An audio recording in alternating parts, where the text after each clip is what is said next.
चायला लवकरच वरचा तुकडा इकावा लागतो ओ काय. भाई तर राम राम मारो मंडळी, मुझे राम मारो. राम. आज तर सकाळी मारली ना कल्टी, ती बी काय म्हणजे लाल परी नटून उभीच होती. म्हणे पाटील बसा लवकर.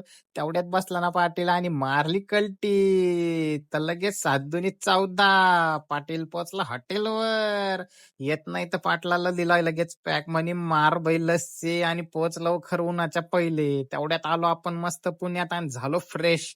आल्या आल्या लगेच आपल्याला होतं लंचची सोय. मावडानं बनवलं होतं स्वयंपाक आणि आपण जेवलो पोटभर.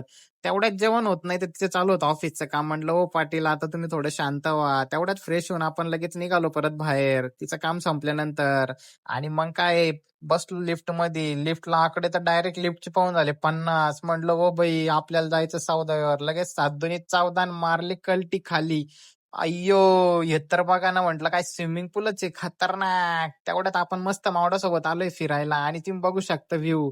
म्हणलं आता तर पक्कच इकावं लागत काय काय चीटिंग माहिती करता है सगळी. तू. तेवढ्यात भाऊजी म्हणे चला आपल्याला जायचं ऑफिसला. पाटलानं लगेच मारली कल्टी. आत्या मामाने त्यांना करायचं होतं ड्रॉप. तेवढ्यात आपण लगेच भाऊजींचा लॅपटॉप घेऊन बसलो होतो आणि मग संध्याकाळी मस्त लगेच दिवसभर फिरून मारली ना कल्टी रिटर्न घरी येण्यासाठी. तर बापरे म्हटलं आज तर हवाच झाली की काय. संध्याकाळी मस्त आलो आपल्या महलमध्ये. म्हटलं ओ बाई पहा अवतार कसा झाला होता. तेवढ्यात फ्रेश होऊन परत संध्याकाळी मारली कल्टी बाहेर फिरायला. ज्यूस वगैरे घेऊ म्हटलं.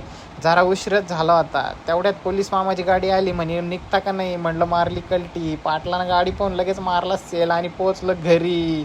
भाऊजींनी लावली गाडी आणि आपला झाला डे फिनिश.